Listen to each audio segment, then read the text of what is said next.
This year, as gigs are canceled and stages go dark, it can feel hopeless. Don't let the lights go out on you or your bandmates. Your union brothers and sisters are here for you. The AFM is fighting to get members help with unemployment assistance. We're working in D.C. to help protect working people. And we're standing up to get musicians back performing safely. And most importantly, we want you to be healthy both physically and mentally. Please reach out and check in on your friends.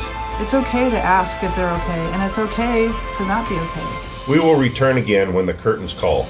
Until then, stay safe, stay healthy, stay positive. Find more resources and assistance at afm.org/help.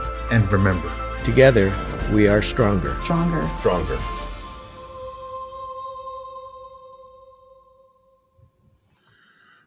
Good afternoon, good evening, good morning, whenever and wherever you're watching us. Welcome to another episode of Conical Supremacy. My name's John Noreko. I want to thank you all for tuning in today. We got a great show for you. But first, I'd like to take a moment to introduce my co-host and the guy who thought this thing up, Mr. Doug Tornquist. Hey, Doug, how's it going, man? Hi, John. Happy Saturday. Good to see you. Hey, back at you, man. And, I'd like to apologize to the audience. I know we really usually do this on Sundays, but Tech Sergeant Quinn has got work and other obligations. And just FYI for everybody, we're going to be going Saturday today And next week, we Right. felt it was going to be a better deal to do it on July 3rd as opposed to July 4th. So join us again next week. And we got a really great show for you next week, too. But first, let's talk about what Doug's been doing this week. You've had a pretty good week, man. Besides getting rear-ended in an accident. That was pretty great, right? We were on the phone, and I said, "I'm going to be in an accident." Kaboom! Got to call you back. And I told Quinn about it too, and he's going, "That's the worst place." I mean, the 110 and the 405, right? The 101 and the 101 and the 405. 405. It's like the worst ever. Well, everybody's been driving so fast because there've been no cars out there, and now we have traffic again. And it's Los Angeles. We have these things called freeways, and they're, in spite of what they're called, there tend to be stopped cars on the freeway. And I'm old enough. I leave a big distance between the car in front of me, but the car behind me. So my bumper is toast. Everything else is fine. Yeah, I was going to say, you're totally fine. No repercussions physically or anything, just mentally, right? Well, I mean, it is kind of like having a tree fall on you. You really shouldn't ignore these things. Not that I can, read the portents involved in, getting slammed into on the freeway, but life is, what's it? No, the line that everybody knows from the German Requiem. You're sitting there tasseting, and the baritone comes on, and he says, "Oh, this is heavy for today, but I'm gonna go there." And he says, "Herr, lehre doch mich, dass ein Ende mit mir haben muss," which means, and if you were to look that up, okay, do you know what that means? Yes, I do. You go ahead. It says, I can't stop laughing. It says, teach me to know that my days are numbered, and that's pretty important. I mean, that's the key to actually enjoying today, realizing that, you're not going to get another Wednesday, even if you did get slammed into on the freeway. This is the only Wednesday you're going to get. Well, and you better make the most of it. And you get another Wednesday, hopefully, right? Well, but you're not getting the same Wednesday back, man. No. So anyway, So hey, you got to work this week? I did. I worked right at this place behind me. We started on this project for Bob's Burgers. Yes, it's a movie now. And we did some songs, and that was fun. And then we did an episode of Star Trek Lower Decks yesterday, and that's just awesome. There's big, beautiful brass chords. I was going to say, man, so it was just, we were talking, and you were saying that it's just going to be the brass in the studio, which has got to be like, the ultimate brass choir thing, like where it's just, you're just playing all these sonorous things and everything. I mean, how cool. It's what we live for, right? Well, it was so beautiful. I did something at Fox last week with strings. There were strings and woodwinds in the room, which just seems odd now, even though that's the way we used to do it. And the resonance was totally different. It's like, with these extra 40 bodies in there, all of a sudden I didn't have this beautiful ring. It's, as I said before, I mean, that's been the nicest thing of this very odd time, is that we've had the rooms to ourselves.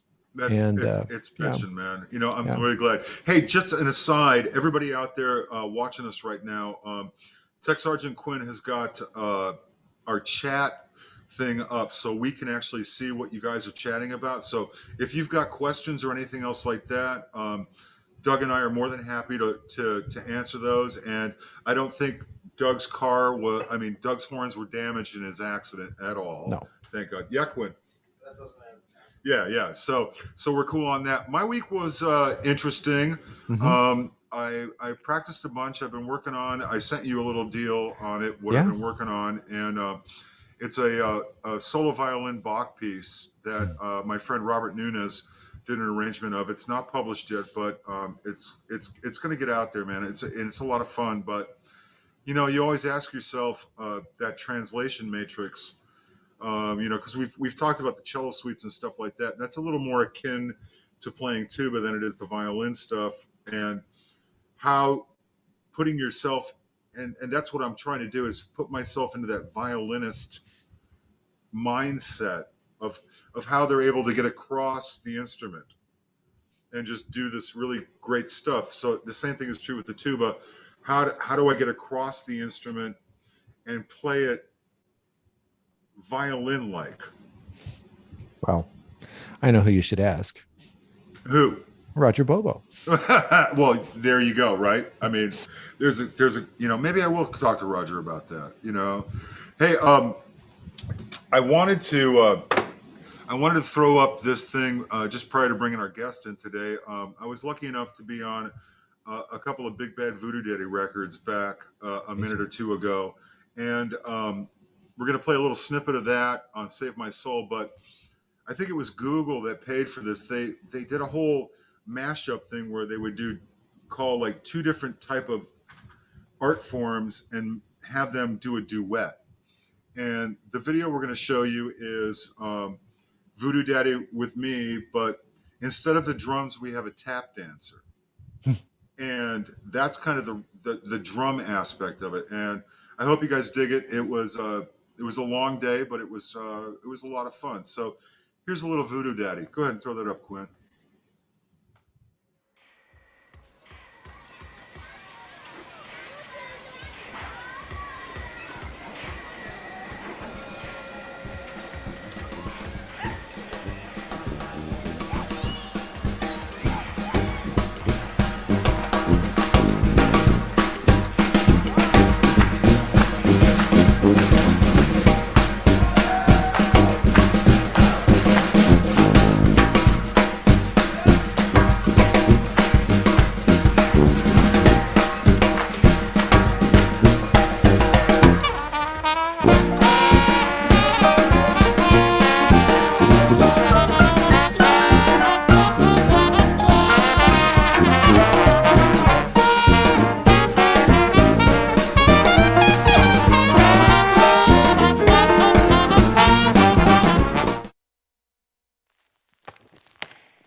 Like a sinner on your preacher's lap, you can snap your fingers, tap your toes, prick your finger on a beautiful rose. Well, every dog will have his day.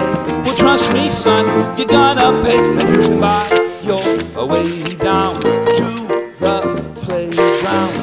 But you will see, you won't find what you're looking for. Unsatisfaction guarantees. You can try to get to heaven on the devil's cave. The heaven you find is the heaven you make. I'm not trying to preach you, I'm just trying to help you make life better for you. Shake it, never fake it, don't you do the devil's dance. I'm not trying to preach you, I'm just trying to reach out, make life better for you. Shake it, nearly break it, don't you do the devil's dance.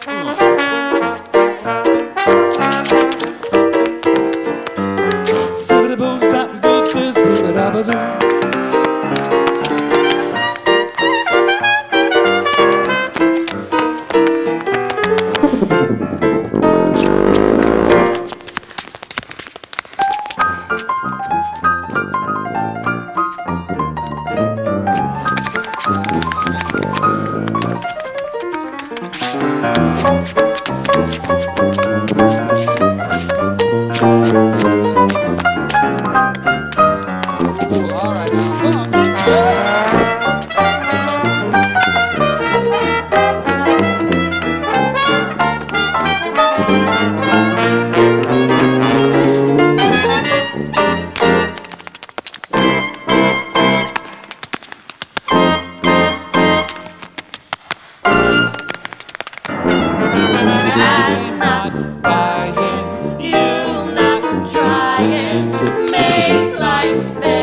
Won't you do the devil's dance?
Just absolutely tasty.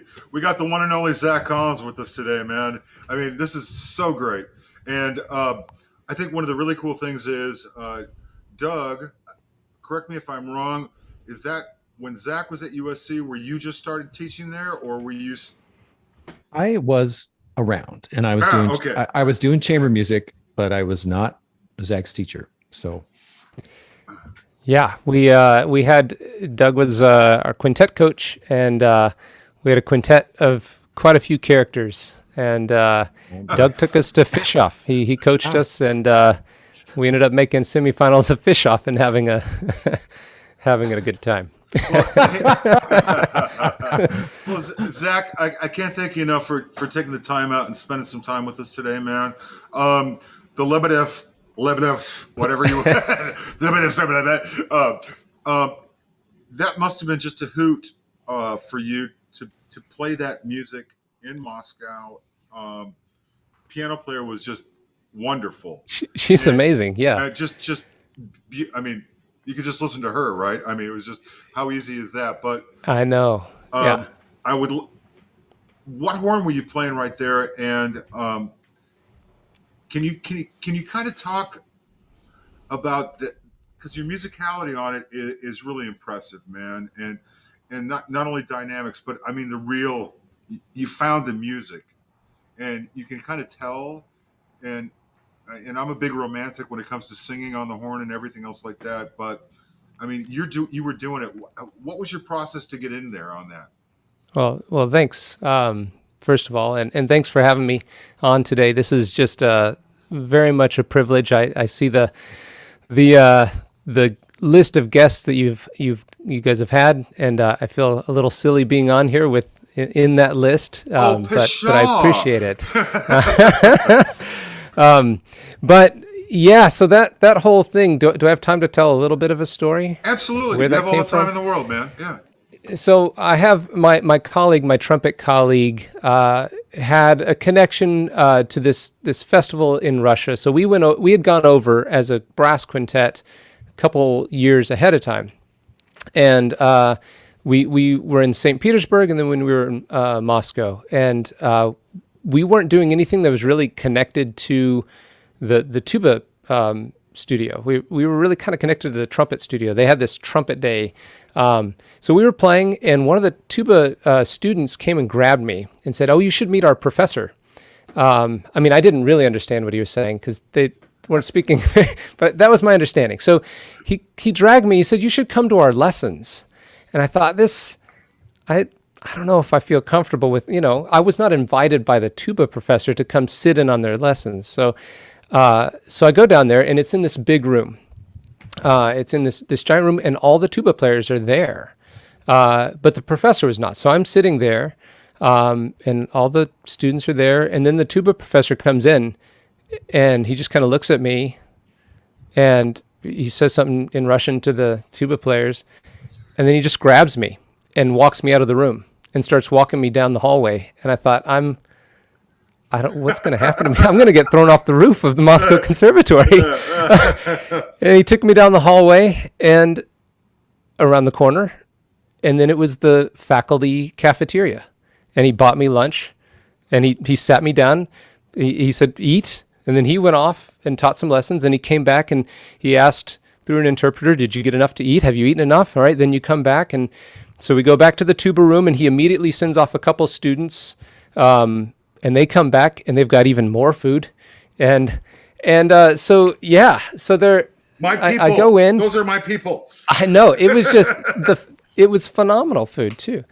And so their lessons, they just all happen together. There's these group lessons. One is kind of like a master class, but he may spend 45 minutes, an hour with a student, and then the next person gets up, and they're just all there. So he said, "Well, what are you going to play?" And I said, "I'll play the second movement of the Vaughan Williams, I guess." So I only had my F tuba there, so I sit down, and it was this same pianist, and she just knows everything. She was assigned to the tuba studio. She knew everything. She, Hindemith. She knew it all. Awesome. I sat down, and I didn't, it was one of the few things I think I had in memory at the moment. So we played it, and I thought, oh, he just kind of wants to hear me play. He ended up teaching me a lesson, and it was incredible. A couple years later, he invited me to come back. They were having this festival in memory of Lebedev, and it was the same thing. I got to have a lesson on the Concert Allegro. So you ask, where does that come from? It was amazing to get taught by Yuri Larin, who was a student of Lebedev's. So he would have studied this with Lebedev. And there are things that I would not have thought of doing. If anybody listens to that later on, there's a cadenza, and it's very metered, and the articulation things that they do. So when you'd watch him teach a lesson, he would not let a student get away with just playing cleanly. It was not enough to play correctly. It had to be played with soul. And those students played very romantically, very passionately. And that was really inspiring to me. Did you, and Doug, maybe you can help me out with this one too. Did you find that to be, because we've talked about this before, the Russian style, you know what I'm saying, of brass playing? Because I actually think there is a Russian style of brass playing. And do you think that's kind of part of it, or was it just because he knew the composer that well and studied with him and that type of thing? I mean, I guess I'm not being very clear, am I? I think you're right about that. I got to hear him working on pieces that were not Russian, and he was demanding the same thing. Like everything, he wanted it. Every phrase needed to say something. So I think there might be something to that, at least in his studio. I every time that I bite off one of these pieces or anything else like that. And Errol, when I was up at Doug, I was listening to one of Doug's students, and Errol's kind of getting into that thing right now where you got the notes, man, but now it's time for the music. And when the music really comes through, that's when that personality comes through too. And I think that's kind of what we're all after here, is that we can all sound like Tommy if we want to, but let's sound like us. I wish we all could sound like Tommy, right, Doug? Well, I'd kind of like to sound like Zach. But. Yeah, well, a beautiful sound, man. Well, thank you. Appreciate that. Yeah, and when I got to USC, I was, for those of you who are watching who don't know, who haven't met before, I did my undergrad in Texas at TCU, and then I went to USC and I did my master's and my doctorate there, and I studied primarily with Jim and Tommy and a bit with Norm as well, and then Doug coached my quintet. But my first teacher there in LA was Jim, and I think I came to USC being a pretty accurate player, and I could get around the horn. But I remember he just would, Jim would not let me get away. Same thing. It was not enough to play cleanly and to be making all the jumps and to be playing the Penderecki cleanly. It needed to be exciting. Right. So I owe that a lot of that to Jim as well.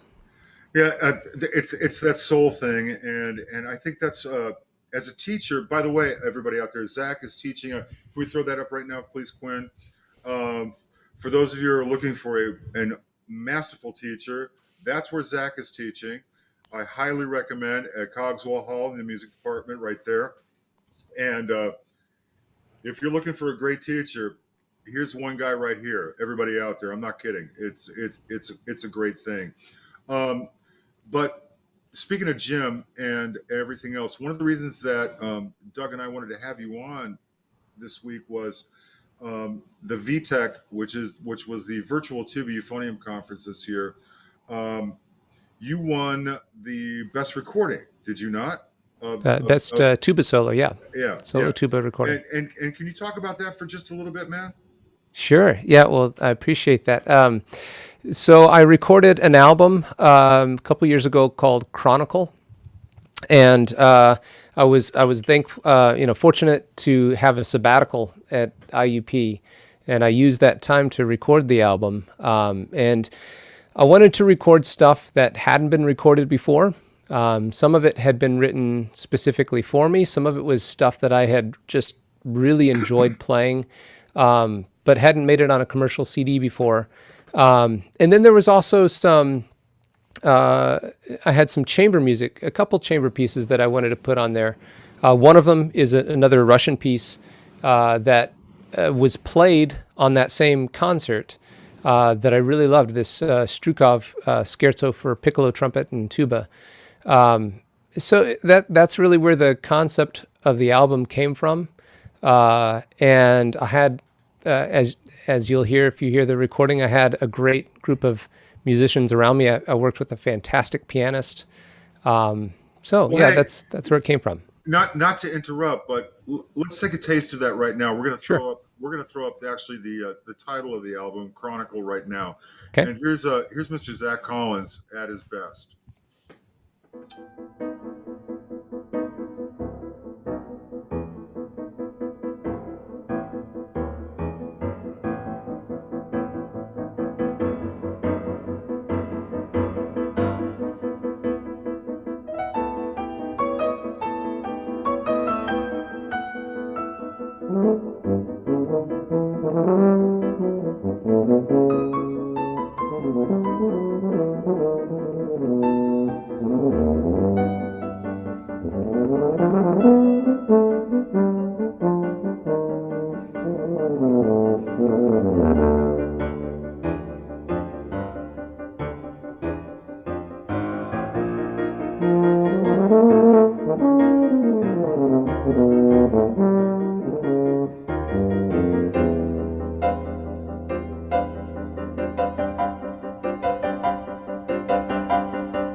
So just wonderful playing, man. Doug. Thanks.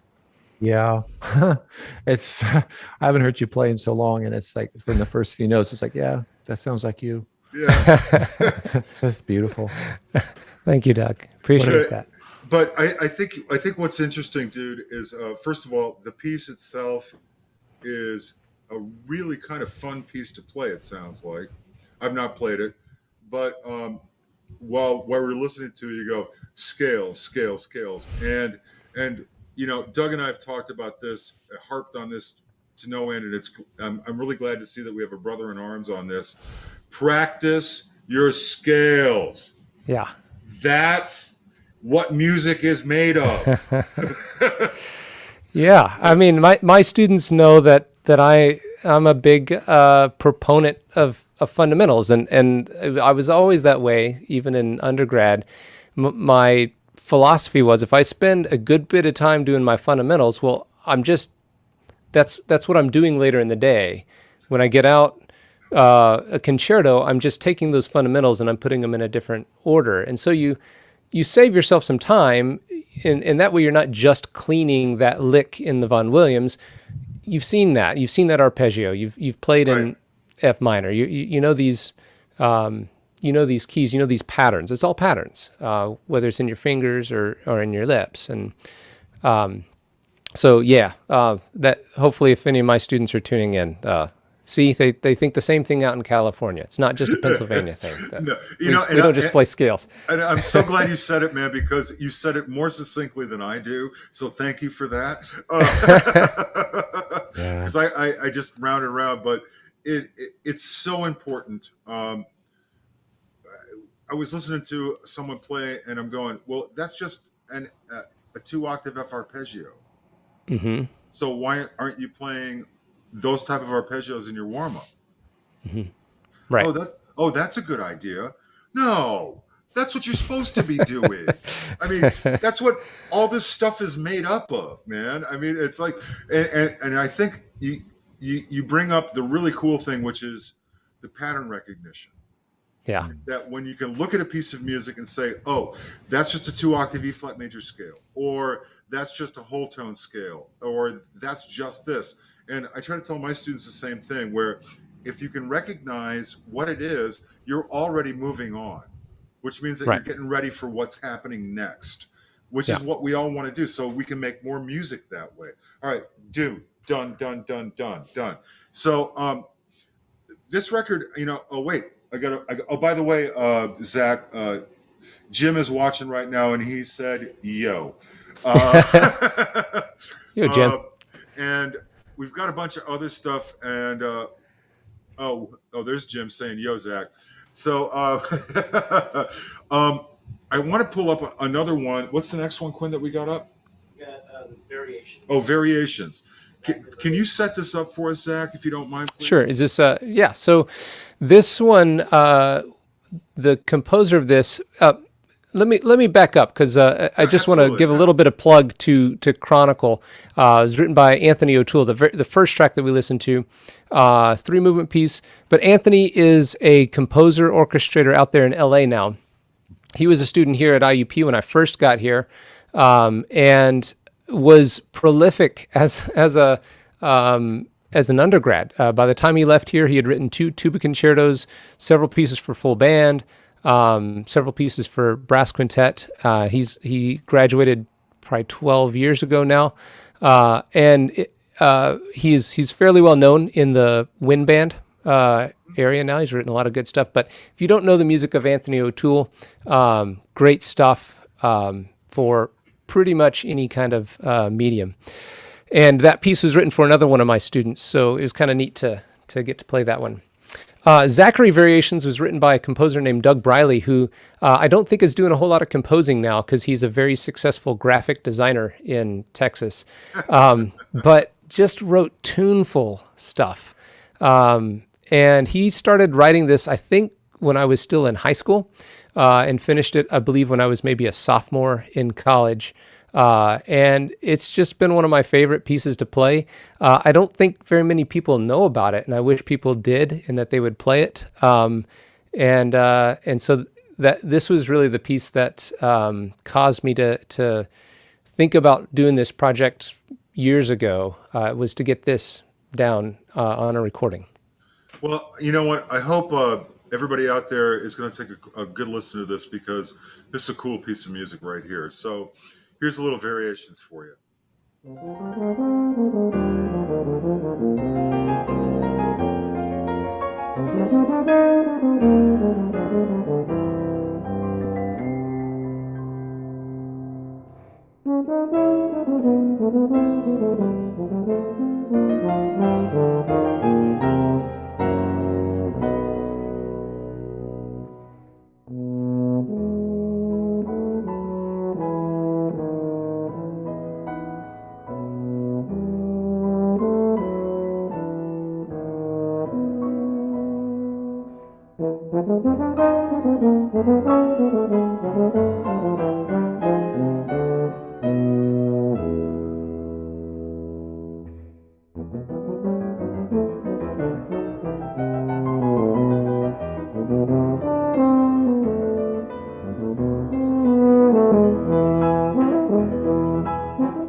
So I was going to play the whole thing, but I'm trying to get through a bunch of your music today, Zach. And Sure. There's, I would, everybody needs to check out this record. There's Beautiful. just absolutely great choices, and the playing on it is wow. I mean, just Zach, you're killing it out there, man. You I really appreciate are. that. Thank you.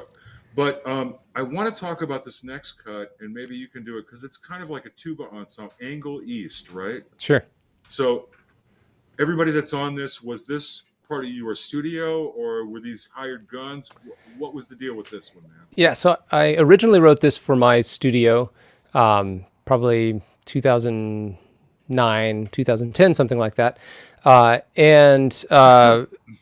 First of all, I'm really bad at naming pieces whenever I write a piece. I set myself a goal to write a piece for my studio every year or so. But I'm really bad at naming it. And my students were giving me a hard time about it because they said it sounds kind of like spy music, but then it sounds like that song. There's a middle part that sounds like that song, Kiss from a Rose by Seal.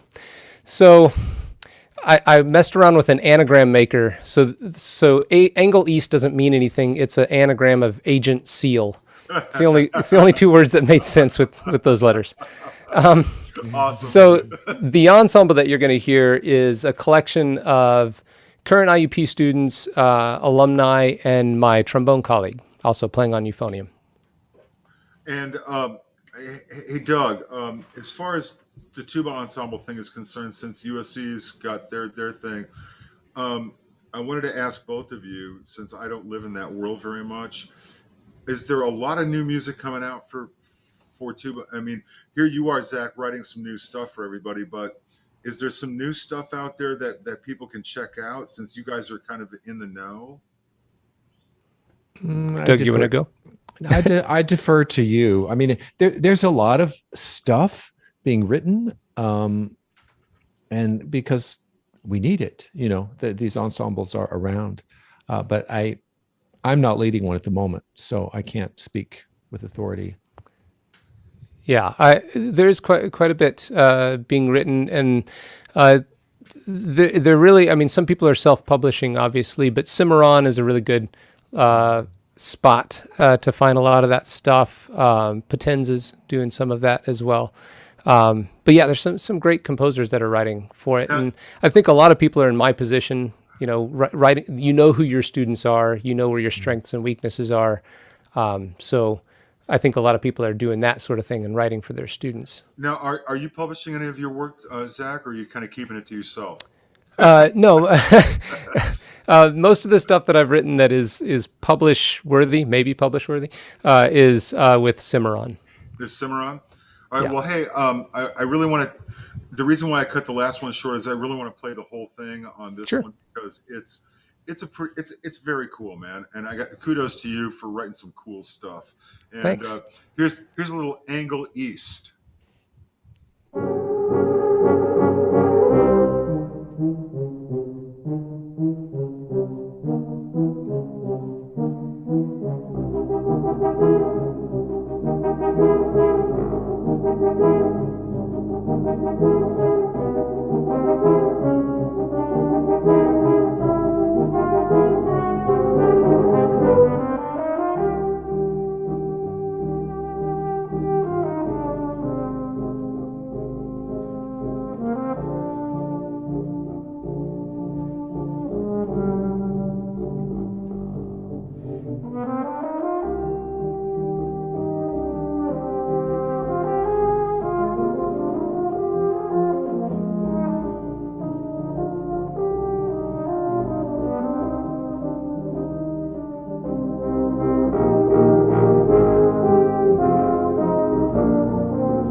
That's an excellent piece of music, Zach. Way to go, buddy. Thanks, John. Appreciate it. It's fun to listen to, man. Well, I appreciate that. And, the recording was, You know, it was important to me. It was exciting for me because it was all people that I had worked with, that I had taught. So it was a special group of people to get to record that with. But I'm glad you enjoyed that. No, no. I think it makes a difference too, especially when you're in the studio trying to knock that out, where you've got that trust going on. You know, as far as I know, you'll take care of it. I know it'll be great. You know, that type of thing. I mean, Doug gets to do that more with when he's at work more than the rest of us do, right, Doug? When you got that trust, where it's like, man, you know, like you were talking about last week, playing with Alan Kaplan in the section, and it's just like, all right, I got nothing to worry about pitch wise, right, man. So, but can we pull up the next one, Quinn? And this is from a recording, a record that you did a bit ago, right? A minute ago, as the kids say. What tune is this? Oh, Toboggan. This is Toboggan. Yeah. Okay. Yeah. Yeah. Can you set that up for us? Sure. So this is I have a group called Eastern Standard, which is a horn, tuba, piano trio, and my colleagues in this group, Heidi Lucas is the horn player, Jacob Ertl is the pianist, and we just got together. We were all colleagues here at IUP, and we got together to read through the few pieces that are out there for this instrumentation. You know, you've got the Kelloways and you've got the Wilders, and there was, at the time that we got together, there was a new Stevenson piece, but not a whole lot. You know, we pretty much ran through the repertoire in a couple days of reading. So we performed that stuff, and we did record an album maybe in 2014 or so. But we kind of hit our stride, and we recognized that our place, the place that we kind of wanted to make our own, was commissioning and building up the repertoire for this ensemble, because it's a really useful ensemble. The two horns match up very well. Obviously, a smaller ensemble it's easier to take on the road, and so the second album, which Toboggan comes from, is a piece that we commissioned, that we asked a composer again from LA to write for us. Robert is also a composer and orchestrator from LA, written some really beautiful stuff. And this is a piece he wrote for us that's about a giant sled ride, and him coming out of this film world. You can hear the storytelling going on. So the idea is a boy has this dream. He wakes up and he goes to the window, sees this epic snowstorm that has happened, and he has this dream of making the most elaborate toboggan run possible. And then you hear him gear up, and you actually hear the toboggan ride, and you can hear the wind rushing past him. And another really tuneful writer, just like the Zachary variations that we heard earlier. You know, I have to bring this up, man, because, you know, most of the people, you know, my son doesn't really know what a toboggan is because he grew up in Southern California. and all three of us, like, you know, Doug and I are from the Midwest, and, you know, and you're from the Midwest too. It's like, yeah, well, we kind of know what this stuff is. Yeah. And for those out there, that's a giant sled that you go on the snow. And snow is this stuff that's frozen in the wintertime. Okay, so there we go. But this particular piece,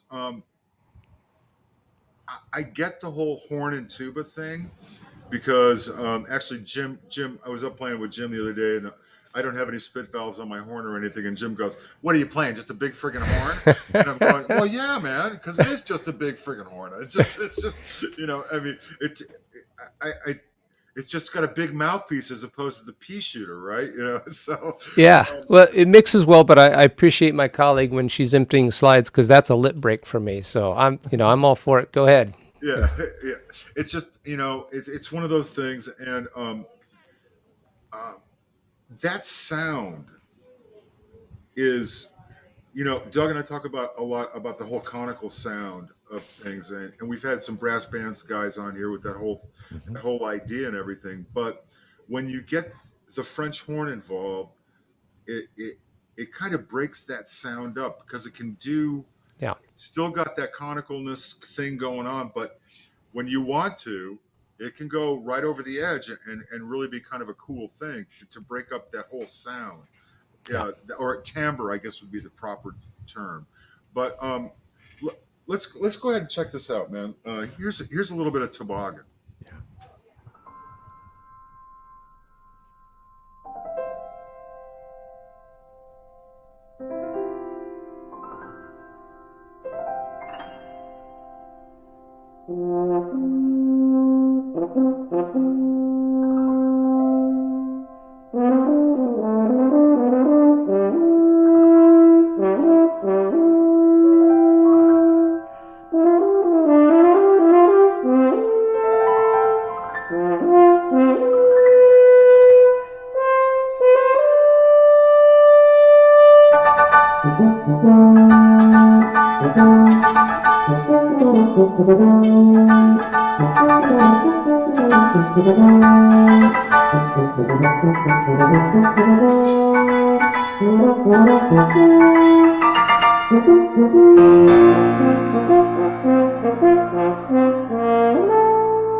All right, so that's a cool piece of music, man. It just really is, and what a great sound. Yeah, it's it feels good to be contributing something like that. This whole album, it's all new stuff that we have commissioned, and to feel like you're contributing something that hopefully lasts and can be played, can be a resource for other people. And then, of course, the ensemble is just a blast to play in. We've kept it going because we enjoy each other's company. We enjoy each other's musicianship. So it's just been such a positive thing being part of that group. That's great, man. And for everybody out there, on our way out, we're going to play the title track off this one. This record's called Wanderlust. And Doug, yes, I'm sorry. I have a couple things to say. I hope so. First of all, we chatted a little bit before we went on about the wonderful environment you have at Indiana University, Pennsylvania, and I don't know if everyone knows this, but Jim Self went there, and so you are teaching at Jim's alma mater, and you're just doing great work. How large is your studio? Yeah, the studio is usually somewhere between 12 to 16 students or so. Amazing. Yeah, it's been traditionally a very strong music education school. We've had several students who've come through as performance as well, but so it's been healthy. You as you said, it's Jim Self's alma mater, and then prior to me being there, Gary Bird was the professor, and he just built up such a strong studio as well. Well, I remember you when you were a student, and your playing was beautiful, and I think I even played on your conducting recital, didn't I? Yes. And it's a the students wouldn't come if they weren't getting something really special from you, and that's phenomenal. I think you do have a big performance project or a big recording project coming up with Jim Self, right? You've recorded all of his duets. Is that correct? I can't do math. I'm 11 in. Okay. So I've got 3 more. I've got the Bach double violin concerto, just that little thing to the 3 movements of that. But yes, over the last couple summers, I've been working through Jim's duets and recording those so that that can be a resource for people who buy the future version of that. There'll be a recording that you can play along with. So it's like a music -1 sort of thing where you can play duets with with you. Exactly. Yeah. And and that'll be published by Potenza. That's that's correct. And that's been a great summer project, keeping me in shape. I've also wanted to learn Ableton Live, and so that's what I've been using to record these. So it's a nice personal project as well. And I'm dying to know what microphone you're using, because you get a great sound. This is a Rode NT USB. It's just a USB mic. All right. I think Doug was saying, what are you using? What's your microphone of choice when you're recording? Oh, you mean for recording? The album. So for the solo album, that was I think it was a Royer ribbon mic that I don't own, and for the Eastern Standard, I think it was a AKG 414. Oh yes. Yeah. Okay, we know that mic. Yeah, yes. Very well. Yeah. We like that mic a lot. And that's what I'm recording the duets with. So the duets I've been doing all on my own, and I'm using the AKG for that. Beautiful. Yeah. Yeah. Well, it's just it's been too long since I've seen you, but you haven't aged a day, and you sound even better. So it's just you're living the dream. So what Doug means is I was bald even whenever I was a master's student. I appreciate that, Doug. It's like we were talking in the front, Zach. You get one Wednesday, so it's like you get one set of hair, and that's just the way it is, man. So just move on. And to be honest with you, I think you look more distinguished. So well, thank you. Yeah, no, it's totally cool. Well, hey, we're kind of running out of time here, and I can't thank you enough, man, for showing up today and sharing your music with us. I think everybody out there needs to check out all that Zach Collins does. Wonderful player, wonderful writer, and keep it going, man. I love hearing about you. And, appreciate that, John. And on the last couple iTechs, you were the guy I was always talking to when we were doing the whole jazz recording stuff and everything. And I was just going, this guy, he's got to stop being such a, overachiever and stuff. It's wonderful, man. And thank you again. Doug, you got anything else for Mr. Collins? No, just thanks for visiting, and come back again soon. And please keep recording. You're doing such a wonderful thing for our community, man, and our repertoire. Well, thanks, Doug. It was great to catch back up with you. Yeah. Well, hey, everybody out there, want to thank Zach one more time, and tune in next week on July 3rd, Saturday at 3 p.m. We're going to have a panel discussion with some of our students about the state of tuba and where it's going, and what they want to get out of it, and not just us. And I think it's going to be kind of a fun little talk next week. So please join us then. For those of you out there who are missing us right now, you can catch us on YouTube. That's where this thing is archived. And don't forget to check out Wanderlust and Chronicle by Mr. Zach Collins. Please get out there and support our little group here. Anyway, thanks a lot for tuning in. Doug, love you, man. Zach, thanks so much. Thank you, here's a little Wanderlust on the way out. Peace out, everybody. Have a wonderful weekend, and we'll see you next week. Yeah. Thanks again. Thank you.